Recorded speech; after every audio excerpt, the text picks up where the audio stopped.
What's going on, everybody, and welcome back to Comic Breakdown.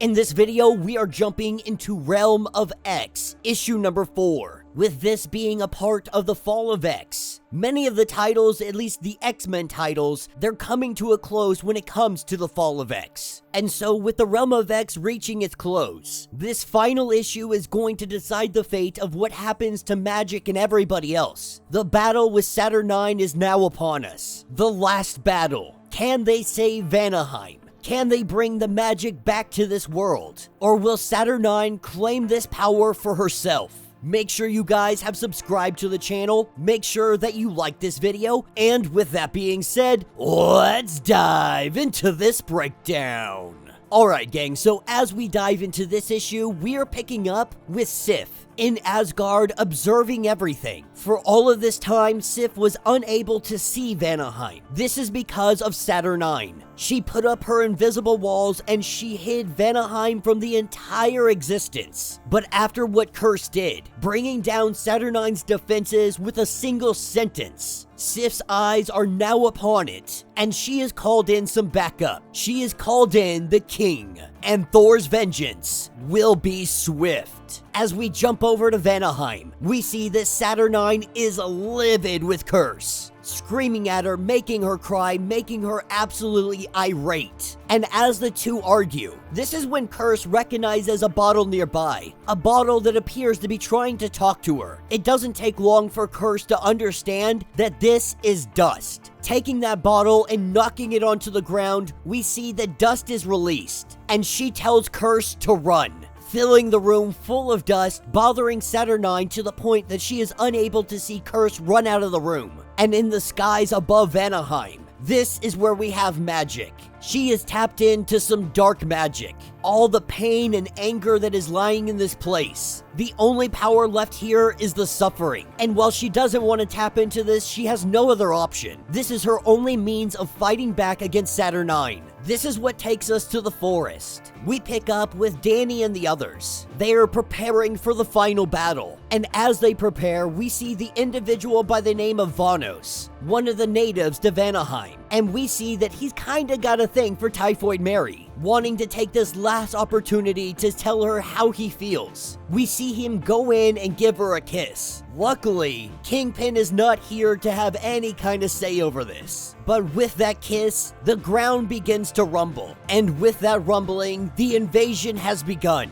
Saturnyne no longer caring about this realm. We see the tear open up and her forces begin to invade. She plans to burn down every single tree and take every bit of life away from this realm. In doing so, this will only empower her more. But she still has hopes that she might be able to get Curse to join her side, to unleash that unlimited amount of power that lies in that well. This is what picks us up with Curse, currently hiding out in the castle. As some of the guards come to take her down, we see them turned into goo almost instantly, and that is when Magik arrives. Looking at this pool of power, Curse is letting Magik know that this is what Saturnyne is after. Magik plans to keep this hidden, because any power like this that was hidden in the first place, she believes should stay hidden. And so as the two of them prep to get out of here, on the battlefield, our heroes are taking down the enemy, but Saturnyne has arrived. She knows that they are running out of time. She still believes that Curse is the key to everything. She wants to change Curse's mind, or she wants to kill the child altogether. As this brutal battle unfolds, our heroes barely able to make it through the day, explosions left and right, and when things seem like they are at their worst, another rumbling comes. Except this time, this rumbling, it comes in the form of the mighty Thor. Thor and Freya descending down on Vanaheim. The King of Asgard has come to free Vanaheim. He has come to put down Saturnyne. And at this point, Saturnyne knows that her time, it is limited. Even if she wins, even if her forces could overwhelm those of Asgard and Vanaheim, she fears the twist of fate, ordering the death of Curse. Her words, they travel across the battlefield. As everybody takes aim, those that can defend. This is where Curse says, wouldn't it be cool if Magik got the powers that power-hungry witch wants? This is when Magik is pulled away. The prophecy has been fulfilled. Magik finds herself in the Citadel. The tower shatters around her, but it does not hurt her. Through dimension and time, the source returns to Emberstone, and Magik gets what Saturnyne was after. Magik has become the power. She is an ocean, a realm, a universe. The ancient source pulsing through her body. Looking up to the sky, she is able to heal it with a single thought. But all of this power pulls and tears inside of Magik. It is a power that is even too great for her, too great for one person to hold. And so she gives this power back to the realm. With that, new grass emerges. Soft winds return. The power sinks into the soil like water in a desert. There is new life in all of the death, but she is unable to bring the dead back to life.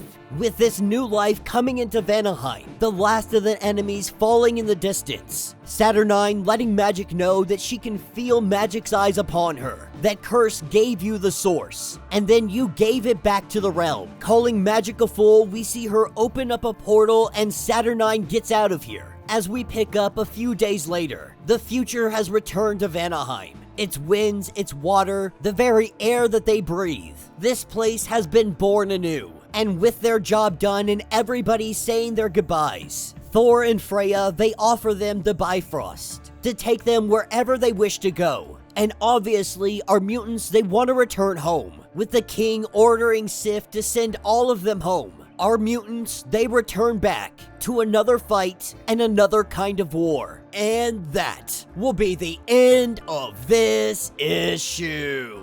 So let me know what you guys think down in the comments. Now, you guys know that I have had my complaints about this story for a little while now. I thoroughly enjoy the Dungeons & Dragons style of writing that this is. The very medieval aspects of Vanaheim and everything in between. Unfortunately, this comic was lacking because of the artwork. The penciling that was done in this was just honestly atrocious. It feels like it was almost rushed. It's crazy to me that there is such a wide variety of artists that work at Marvel. There are some comic books that you pick up and you're just like, oh my god, this artwork is stellar, it is amazing, it is fantastic. And then there's others that look like maybe my 5th grader had gone ahead and just drawn from Marvel. And maybe I'm being a little bit too biased. Maybe there are people out there that thoroughly enjoy this kind of art style, but I'm just not one of those people. And so for me, the artwork hugely took away from the story. But what this story did really highlight was Curse. Curse has a ridiculous amount of power at her disposal, and while being young and naive, she was given the nickname of Curse because her powers and abilities are so far out there that her adolescence and her innocence have made her powers more of a curse. Not understanding the full scope of how her powers worked, now she's starting to get that understanding. As she matures, as she becomes older, she will be more careful with her words. But we have already seen that she took down all of Saturnyne's defenses. She gave Magik a kind of power that nobody should be able to wield. In my mind, there is no question, Curse will be an Omega level mutant. With proper training and proper understanding of how to use these powers, she could be instrumental in the survival of mutant kind as a whole. But she could also be used as a weapon that could be absolute devastation, a weapon of mass destruction, of global extinction. Her potential is not only limitless, but it's probably one of the more dangerous mutants to exist. The only thing that is truly keeping Curse off of the radar is her age. But once she gets older, I have no doubt she will be on everybody's radar. All in all, it's not a bad comic. It's unfortunate that they decided to go this route considering everything going on with the fall of X. It's like they wanted to take mutant kind and just spread them out as far as they can. That way they're not together, they're not fighting as a choreographed unit. They're not fighting as one.